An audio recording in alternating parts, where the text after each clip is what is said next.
देख रहे हैं अंत तक 24/7 खबर सबसे हटके। नमस्कार, मैं हूं जूही श्रीवास्तव और आप देख रहे हैं अंत तक 24/7। आज के समय में आज के दौर को देखते हुए चाहे वृद्ध हो चाहे कम उम्र के लोग हों, लोगों में brain stroke, migraine, sciatica, bone problems काफ़ी बढ़ती जा रही हैं। और इन्हीं विषय पे बातचीत करने के लिए आज हमारे साथ मौजूद हैं न्यूरोसर्जन डॉक्टर श्रीकांत, जो कि कैलाश हॉस्पिटल के डायरेक्टर भी हैं। तो इनसे बातचीत करते हैं और जानते हैं कि आखिर क्या है ब्रेन स्ट्रोक और क्यों सबसे ज़्यादा आज के समय में कम उम्र के लोगों में ये बढ़ता जा रहा है। नमस्कार डॉक्टर, बहुत बहुत स्वागत है आपका हमारे चैनल में। डॉक्टर, सबसे पहले हम ये जानना चाहते हैं कि जिस तरह से आज के समय में लोग सबसे ज़्यादा न्यूरोलॉजिकल प्रॉब्लम्स को लेकर परेशान हैं और अधिकतर लोग ब्रेन स्ट्रोक को लेकर परेशान, तो क्या है ये ब्रेन स्ट्रोक और किस तरह से होता है? सबसे पहले सभी दर्शकों को मेरा बहुत बहुत नमस्कार। जूही जी, ब्रेन स्ट्रोक जिसको कि मस्तिष्क आघात भी बोला जाता है, ये दुनिया की one of the leading cause of death है। प्रति 40 सेकंड एक आदमी इससे ग्रस्त होता है और हर 40 मिनट में एक व्यक्ति की इससे मृत्यु भी होती है। हमारे अगर भारतवर्ष में देखा जाए तो इसके इंसिडेंस प्रति 10 लाख व्यक्ति 100 और 125 के बीच में लोग इससे ग्रसित होते पाए जाते हैं। तो अगर सरल शब्दों में मैं इसे डिस्क्राइब करना चाहूं तो इसको आप मस्तिष्क आघात बोल सकते हैं। और इसमें दो तरीके के सामान्य तौर पे ये होते हैं, एक तो इस्कीमिक स्ट्रोक और एक हीमोरेजिक स्ट्रोक। जो इस्कीमिक स्ट्रोक होता है उसमें ब्रेन में जो खून की जो नसें जो खून की सप्लाई ब्रेन को करती है, उसमें ब्लॉकेज आने के कारण से ब्रेन के सेल्स डैमेज हो जाते हैं, क्योंकि उनको खून नहीं मिल पाता, न्यूट्रिशन नहीं मिल पाता, ऑक्सीजन नहीं मिल पाता, तो वो ब्रेन का जो एरिया है वो डैमेज हो जाता है। ये परमानेंट भी होता है, ये टेम्परेरी भी होता है। टेम्परेरी इस्कीमिक स्ट्रोक तकरीबन 24 घंटे तक ही रहता है और उसके बाद 24 घंटे के बाद पेशेंट की रिकवरी होनी शुरू हो जाती है।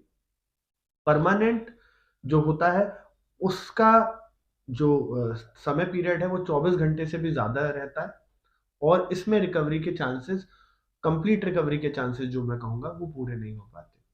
और अगला स्ट्रोक जो मैंने आपको बताया कि ब्रेन में खून की नस फटने के कारण ब्लीडिंग हो जाती है और उसकी वजह से भी ब्रेन के जो सेल्स है डैमेज हो जाते हैं।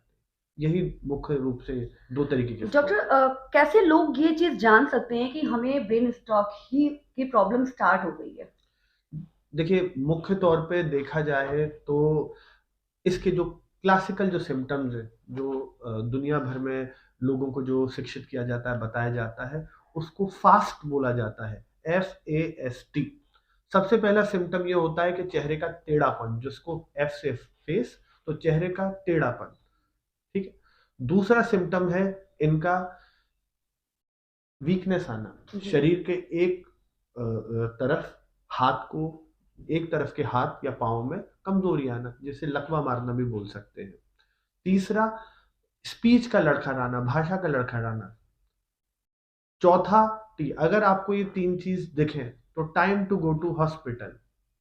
तो फास्ट में फेस हो गया, हाथ आर्म की और लेग की वीकनेस हो गई, स्पीच और time to go to hospital. अगर ये तीन चीजें हैं तो समय आ गया है जाने का। ये मुख्य रूप से यही इसके सिम्टम्स है कॉमनली। डॉक्टर, एक सवाल मन में आ रहा है कि जिस तरह से आज का माहौल है, पहले के समय में क्या होता था कि 50 क्रॉस होने के बाद लोगों को प्रॉब्लम स्टार्ट होती थी, लेकिन आज के समय में ये ब्रेन स्ट्रोक हो गया, साइटिका हो गया या न्यूरो से संबंधित कोई भी समस्या हो गई, आज के समय में कम उम्र में ज्यादा हो रही है। क्या वजह है इसकी? जूही जी, जैसा कि देखा गया है ब्रेन स्ट्रोक के बारे में या बाकी न्यूरोलॉजिकल प्रॉब्लम्स के बारे में, मुख्य तौर पे 55 वर्ष की आयु के बाद ही इनका इंसिडेंस पाया जाता है बिल्कुल ज्यादा।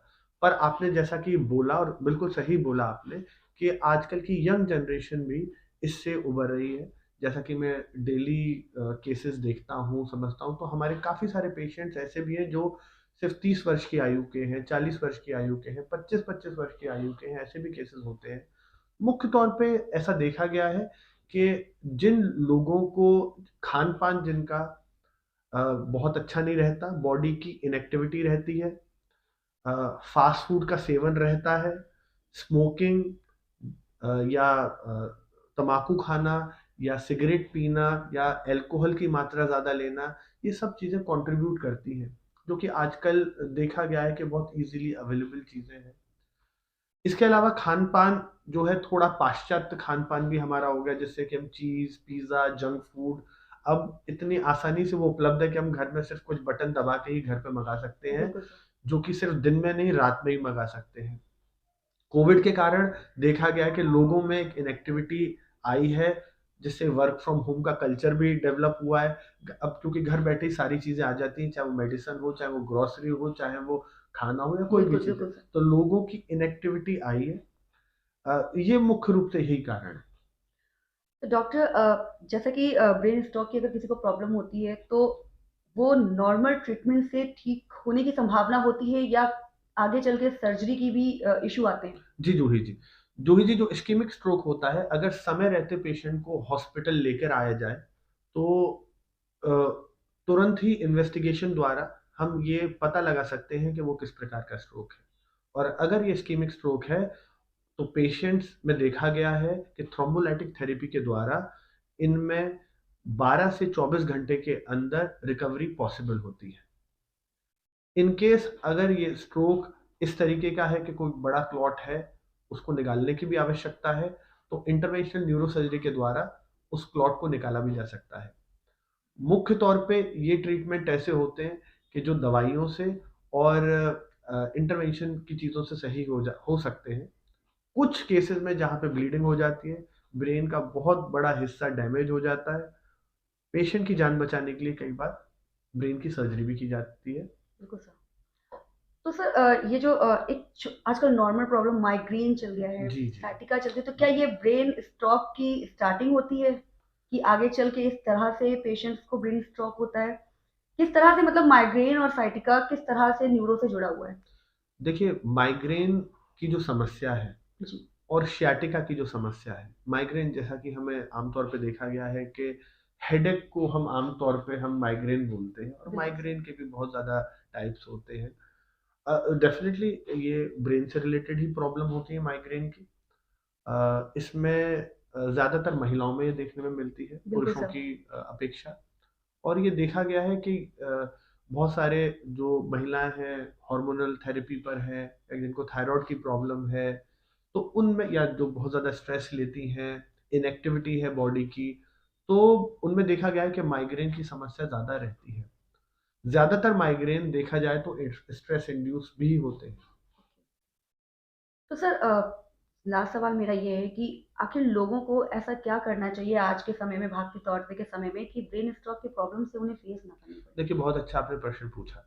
ये मुझे लगता है कि सबसे महत्वपूर्ण प्रश्न है, क्योंकि मैं बताना चाहूँगा कि अगर किसी व्यक्ति को ब्रेन स्ट्रोक आता है, चाहे वो आपके परिवार में हो, कुछ हो, तो ये एक फ़ैमिलियल डिज़ीज़ होती है। लोगों में टेंडेंसी होती है जी। कि अगर किसी के माँ-बाप को ये हो सकता है, तो हो सकता है कि आपको भी भविष्य में जाके हो सकता है, नहीं भी हो सकता, पर चांसेस आपके रहते हैं। बिल्कुल। बट समय रहते हमें अपना एक हेल्थ चेकअप है, वो हर 3 वर्ष में कराना चाहिए। जो भी लोग 25 वर्ष की आयु से प्लस है, तो हर 3 वर्ष में मेरे ख्याल से कराना चाहिए, और 55 वर्ष की आयु के बाद हर साल एक रेगुलर हेल्थ चेकअप होना चाहिए।